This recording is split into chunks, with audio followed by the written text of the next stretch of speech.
And you can see our seal, and it's petrified from all the oil. Not pliable at all. See? Just cracked. Hey everybody, welcome back to Not Enough Projects. Today we're doing some more daily driver maintenance on our 05 W203 platform Mercedes. This one's an 05 C230 compressor. We're going to be doing the valve cover gasket on this motor. It's an M271. That's the 1.8 liter inline 4 supercharged motor. It's an easy job, just about anybody can do it. The only mildly special tool you're going to need are a set of eTorque sockets. You can get these at your local hardware store. But if you're doing any type of work on these Mercedes, it's going to come in handy. So let's get to it. Okay, so the first thing we're going to need to do is just take off the engine cover. There's a few clips you just need to pull up on. You can see ours is broken. That tends to be a pretty common problem. Next, we're going to need to remove all of the coils. It looks like the retaining bolts for these coils are an E8 eTorques. Got a little container here to throw all the screws in so you don't lose them. Now we've got all the bolts out. We just remove each connector from the coil. You just pinch these two tabs in, pull back. Give you guys a little bit of backstory while we're working on this. We picked this 05 Mercedes up with a broken timing chain. So all the valves were broken off. The heads actually. We went ahead and did a full engine rebuild on this. A little while ago we noticed that there was a little bit of a burning oil smell after driving it for, I don't know, 10-20 minutes. And I've tracked it down to the valve cover, leaking out over here, and you can see the heat shield over the exhaust is all oily. So it just runs down here, drips onto the exhaust system and burns off. Apparently it's a fairly common problem.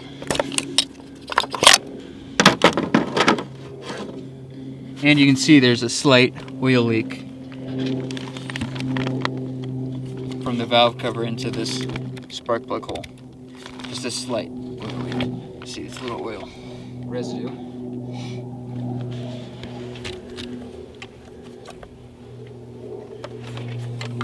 Okay, so next up we just need to move anything in our way out of here. It is a little bit annoying that the wire harness runs through here, so you gotta kind of snake it out under. But we can take the purge solenoid off.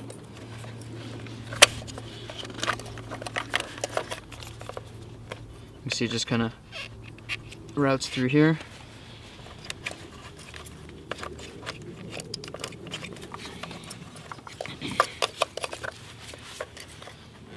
Next we're just going to pop this front little plastic cover off. It just pulls forward. Which actually these are supposed to stay, but they came out. You see more evidence of leakage over here. Slight oily residue. So it's just been seeping a little bit of oil. Nothing too crazy.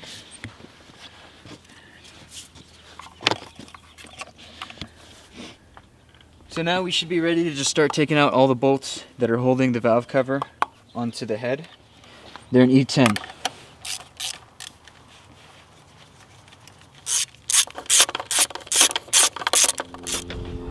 We also need to remove this little breather hose. I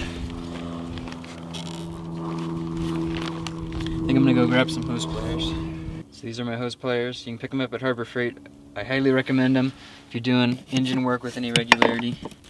Great for stuck hoses. Really on there. I'm gonna grab a pick.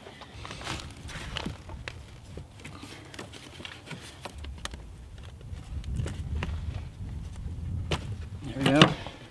The oil kind of causes these to swell sometimes, so they can be a little tricky to get on and off. Alright, now that we've got all the bolts out and everything unclipped, we should be ready to pull the valve cover out.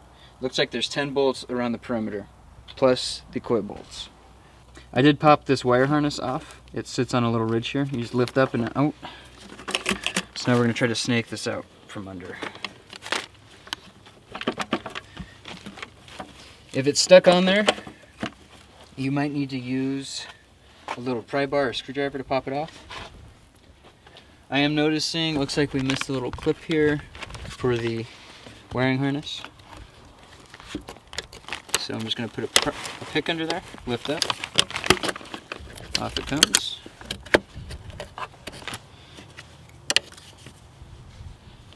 You do want to make sure it's fairly clean around here because you don't want any dirt and debris getting in once you get the valve cover off. But like I said, we rebuilt this engine, I don't know, 50,000 miles ago, so it's pretty clean up here still.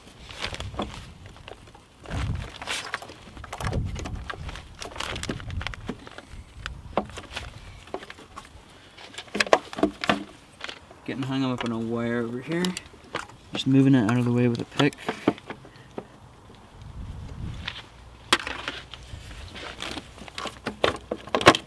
Closer. See, the wiring harness is pretty tight in here, so you gotta be a little creative.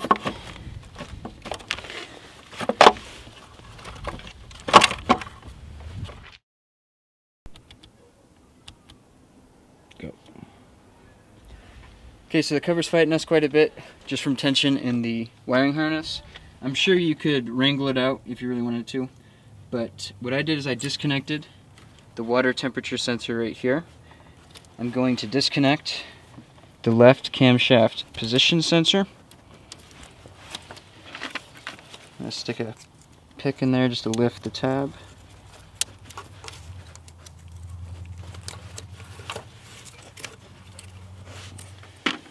And then the last thing holding this up is there's a ground strap on the front of the engine.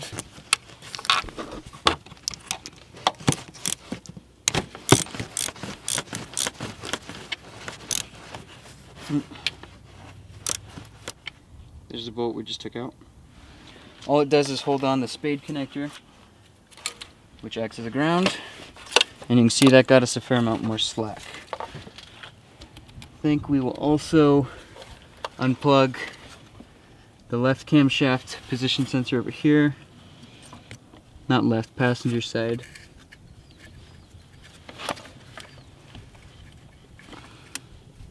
Looks like it's all brittle from oil, which is awesome. Extremely brittle from oil. Okay, well, we'll have to take care of that later. But now we have a lot more slack to play with.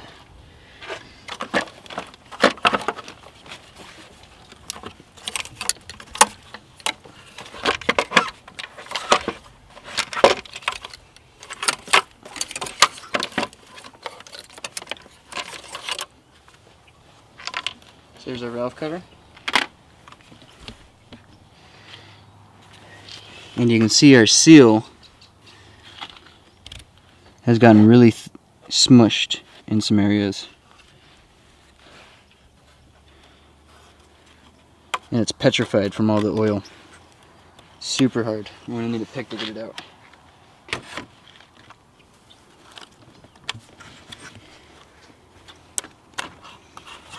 Not pliable at all. See? Just cracked. You can see all the oil seepage along the rails here from the petrified gasket. And while you have the cover off, this is the perfect opportunity to check your timing chain. Timing chain failure is a fairly common issue on these M271 Mercedes inline 4s. That's what originally put this car out of commission. We got a good deal on it. I think we paid $700. The timing chain had actually snapped totally. All the valves hit the piston and the heads actually broke off. It was a whole mess. The head was garbage, so we had to get a new head. But this timing chain was replaced probably around 50,000 miles ago, and you can see it's still nice and tight. If your timing chain is failing, you'll notice a lot of slop, and once it gets really bad, the check engine light will come on for a cam crank correlation. If that ever happens, you want to stop driving the car immediately, because if the timing chain breaks, you're done for. You either need to get a new engine or do a complete and total overhaul. So let's wipe off all the gunk and oil, and then we'll get our timing cover back in. Okay, so we got all the surfaces cleaned up. You do want to be as careful as you can to keep stuff from falling into the valve cover. That's important. A little bit of dust and stuff that got in here. Give it a quick wipe. But other than that, we should be good. So now we're going to put our new gasket in. I'm using a Euro valve cover gasket. If it ends up failing, I'll try to let you guys know. Our last one was complete junk. kind of just like a puzzle. You just figure out where they go. You see how much these new ones stick out compared to the old one. The old one was flat against the surface. That's where it leaked.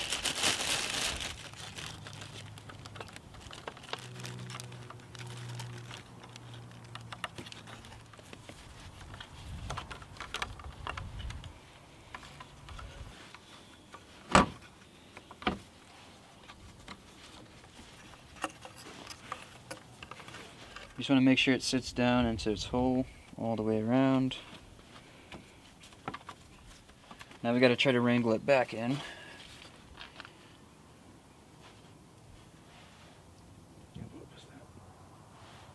think it was the breather water.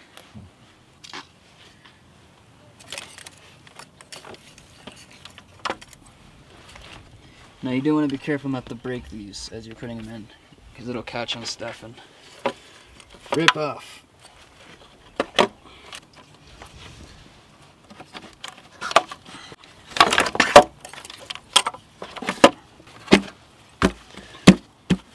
There we go.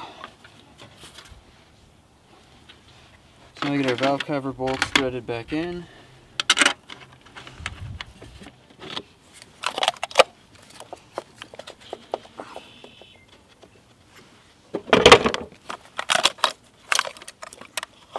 Alright, so the torque spec on the cover bolts is 9 Newton meters. I'm going to torque them down just because I got a torque wrench. You really would be fine just snugging them up.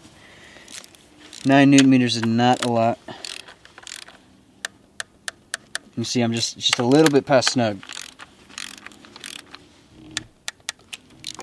Not a bad idea to go in kind of a crosswise pattern just to make sure it seats down evenly, but again, not a huge deal.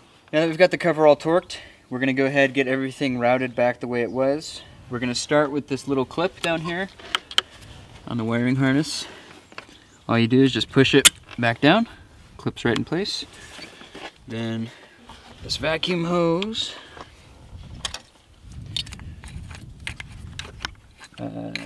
Actually, we'll come back to that. I don't know how that goes. Let's get the wire harness down into place.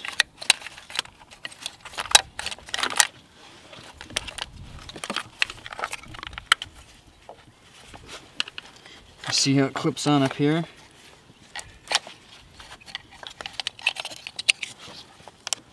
Get all the coils plugged back in.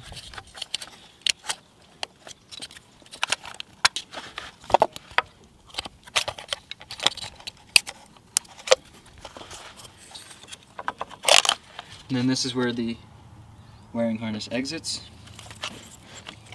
You want to make sure to plug back in the coolant temperature sensor, the passenger side VVT solenoid, and then we're going to need to put the bolt back in for this ground strap. It's just right under the VVT solenoid. Again, that bolt is an E10. Don't need to go crazy torquing it, just nice and snug.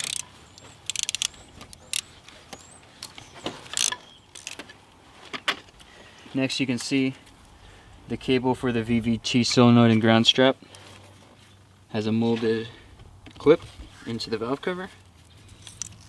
Hopefully this doesn't happen to you guys. You can see the oil's just made it so brittle.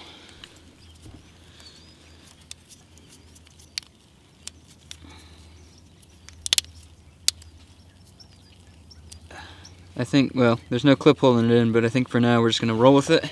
I might need to eventually get a new pigtail from the junkyard, cut and splice, but we're going to roll with this for now. Just plugs in down here.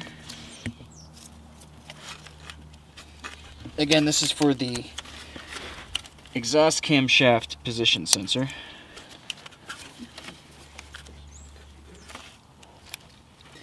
Since it sits right above the exhaust, the heat and oil really just take a beating on it. Okay, and then we also removed the power steering wiring harness clip. That just clips right on there. That should be everything over here. Now for the purge solenoid, clips on like that. Hose fits in there. So you can see the path that the other purge solenoid vacuum line takes, clips into the wiring harness here, goes around the oil cap, then there's a little exit for it right here.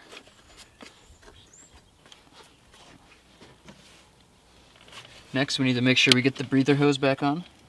Now, if this is all cracked, you're going to want to replace it. Ours is still nice and pliable.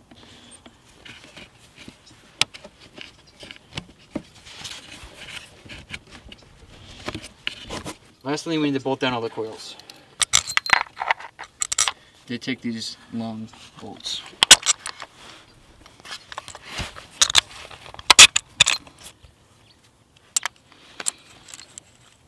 Okay, the torque spec on these is 8 Newton meters. Again, you'll be fine just snugging them down. Alright, on a job like this, it's always good to do a quick once over just to make sure you got all the connectors tight, everything's routed the proper way.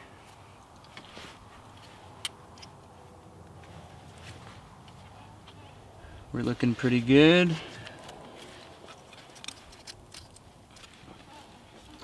So I think we're ready to start getting the covers back on.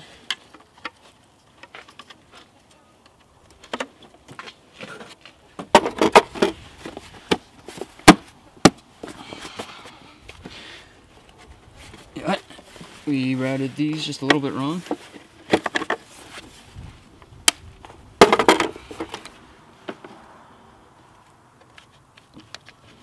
These tuck down like that.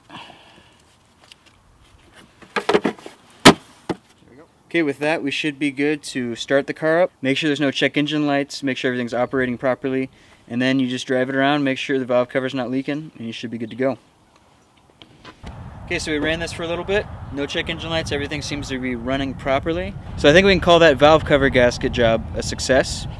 It's a really easy job and it'll save you a lot of money compared to going to a shop. If you enjoyed this daily driver maintenance, you should go check out the wheel speed sensor replacement on this that we just did.